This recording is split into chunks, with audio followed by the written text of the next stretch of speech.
所以你5年前你跟我们市民讲的，你公开宣誓的，你要站在小市民这边。这些话你是在跟我们说假的，就对。对，我刚才就想。原来过去你就跟他们是一伙的，是不是？我来一直读个对问题，我跟你讲，跟企业老板。你讲话客气一点，时间暂停。你刚讲什么？我跟你讲，你这个逻辑。议长，时间暂停。不然变出在你。你刚讲什么？我刚才讲你。议长，你讲过话。什么叫他高问题？对啊，你的逻辑有问题嘛？那个市长对啊，你这样讲就可以了。好，那这个议长讲了，我就承认。我跟你讲哦，我觉得你的逻辑有问题。不，你讲清楚。不，议长，他刚刚讲什么？我没听清楚。哦，真正他高问题啊！好，我你有贡献。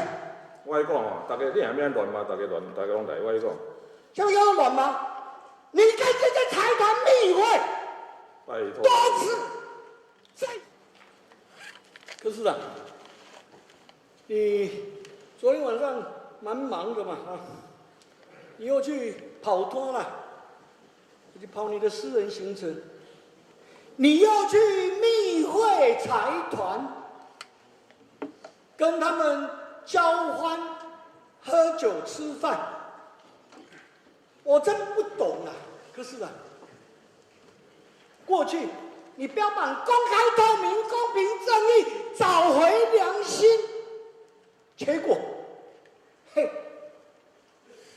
在你这一些这么动人、这么正义凛然的口号之下，这几年来，你多次密会财团。哦，昨天晚上你夜宴，这将近3个小时。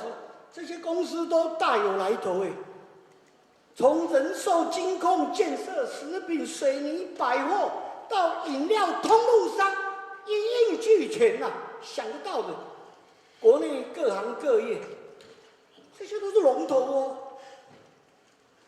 我不懂，可是啊，你的目的是什么啦？你的目的是什么？你多次密集的。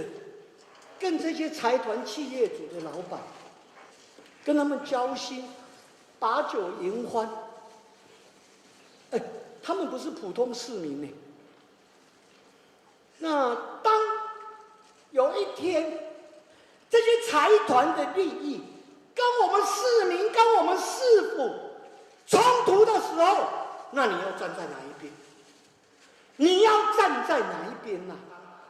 我跟你讲，我当医生难道在我们台北市议会这么多届，数十年来有市长，你不能这样讲，好不好？针对议员的执行，说议员他看有问题吗？后来我讲，你一定要出名，我可以跟你，我可以收回，但是我觉得我还是认为你的逻辑不对。我讲，我当医生啊，难道有钱人的病人我就不看吗？这什么理论？我当市长，难道财团或是到企业来，他有困难，我就不处理吗？这什么理论？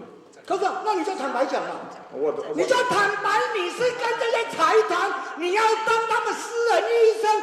台北市一天有2万个病号，柯市长，我们这2万位市民，你要一一去看吗？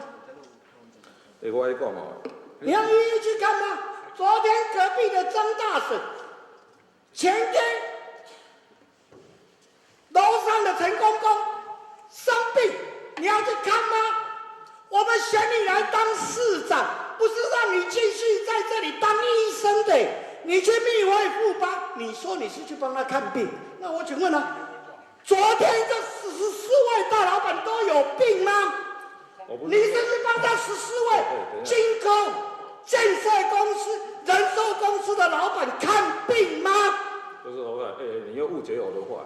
我是说我当医生，我也不会说因为你是财团的老板、企业主，我就不看你的病，我还是照看的。